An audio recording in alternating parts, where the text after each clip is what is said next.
kalau di seluruh dunia hiu ini ada sekitar 500 lebih spesies ya. Ada banyak jenisnya juga ya. Dan statusnya memang kalau dari International Union for Conservation of Nature atau dari IUCN, 30% dari 500 tersebut itu terancam punah gitu. Penyebab dari kenapa mereka terancam punah adalah karena penangkapan yang ekstensif ya. Jadi besar-besaran dari 10 tahun belakangan. Jadi dari tahun 2000, 2002 sampai dengan 2011 itu karena demand atau permintaan dari sirip hiu itu banyak di pasar internasional.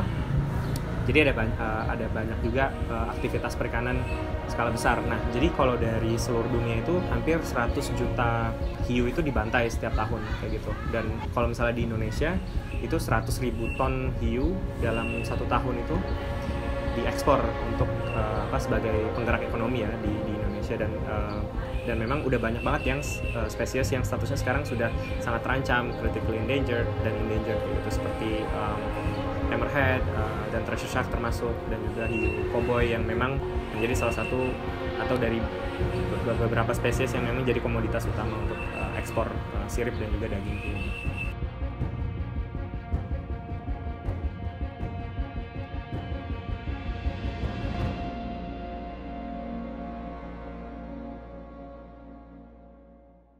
Penyebabnya orang-orang nangkap hiu itu kan sebenarnya, apalagi di Indonesia ya, itu karena perikanan yang menguntungkan kan. Jadi daging hiu tuh dijualnya gampang, murah, terus siripnya mahal ketika diekspor gitu ya. Dan memang dalam beberapa tahun terakhir itu menjadi salah satu komoditas yang paling menguntungkan gitu. Jadi motivasi untuk nelayan Indonesia kan memang untuk itu gitu. Jadi untuk kebutuhan ekonomi dan juga sebagai sumber protein ya. Jadi untuk kalau misalnya dagingnya bisa dikonsumsi secara lokal sama masyarakat. Beda lagi kalau misalnya di negara-negara lain ya, semacam Amerika atau negara-negara maju, mereka menjadikan hiu itu sebagai sasaran ini, recreational fishing. Jadi mancing senang-senang aja gitu. Kalau beda lah ya, kalau kita kan dapat hiu dijual dagingnya untuk kebutuhan makan sehari-hari. Tapi kalau orang-orang di luar itu, apalagi treasure, dia itu jadi salah satu recreational fishing yang paling menghibur buat masyarakat gitu. Jadi ditangkap, nggak dilepas lagi, malah mati, difoto gitu ya, buat sebagai tangkapan bukti. Oh, gue dapat ikan paling besar. Malah yang paling semakin besar hiunya, semakin senang mereka gitu. Kayak beberapa spesies hiu itu yang udah 90% penurunan populasinya dalam 10 tahun gitu. Jadi makanya status mereka sekarang udah critically endangered gitu ya, kayak semacam scallop hammerhead. Kalau treasure shark itu dia penurunannya udah lebih dari 80% gitu. Dan makanya statusnya sebelumnya rentan, tapi sekarang udah naik menjadi endangered karena terus-menerus menurun gitu ya. Jadi nggak ada penurunan tingkat tangkapan dan kematian, tapi upaya untuk konservasinya masih kurang gitu. Jadi terus tipping gitu ya. Jadi menurun tajam populasinya dari sebelumnya, 10 tahun sebelumnya sampai dengan sekarang gitu.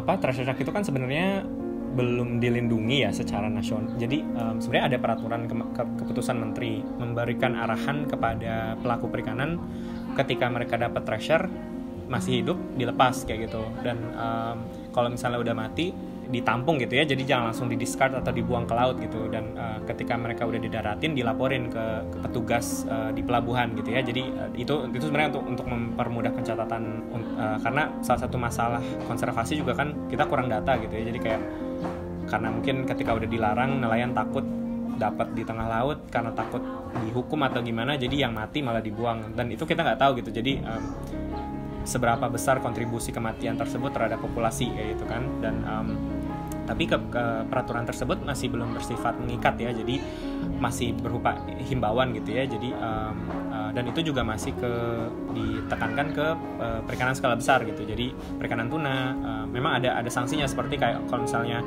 violating gitu ya, jadi nggak patuh, izin memancingnya bisa dicabut kayak gitu. Jadi izin usahanya bisa dicabut.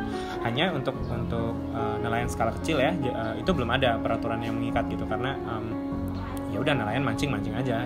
Dan memang belum ada peraturan yang bisa mengcover bahwa misalnya nelayan kecil atau hiunya secara penuh dilindungi kayak gitu. Jadi memang belum ada yang bisa mengcover peraturan tersebut gitu. Makanya praktik penangkapan masih tetap berjalan kayak gitu.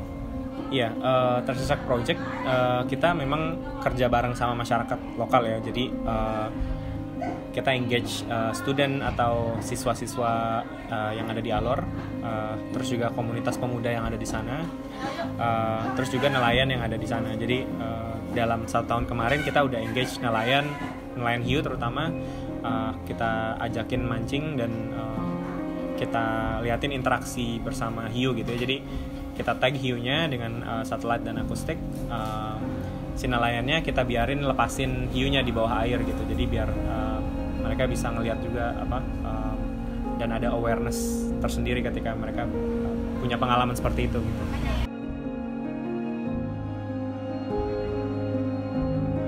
Mungkin kalau dari aku karena perspektif conservationist ya, jadi memang aku pro dengan perlindungan satwa gitu ya.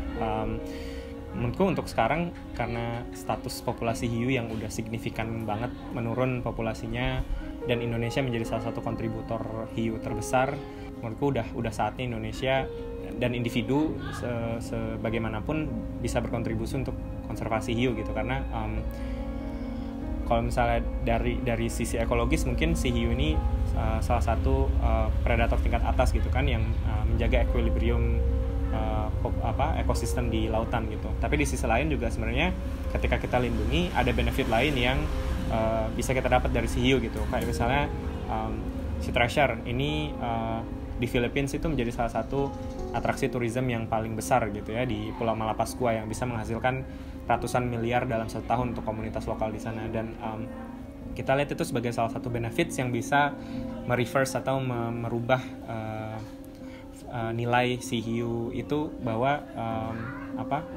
mereka bisa lebih berharga ketika dilindungi dan hidup gitu ya, dan benefitnya bisa dirasakan dalam waktu yang lama kayak gitu, dalam jangka yang panjang.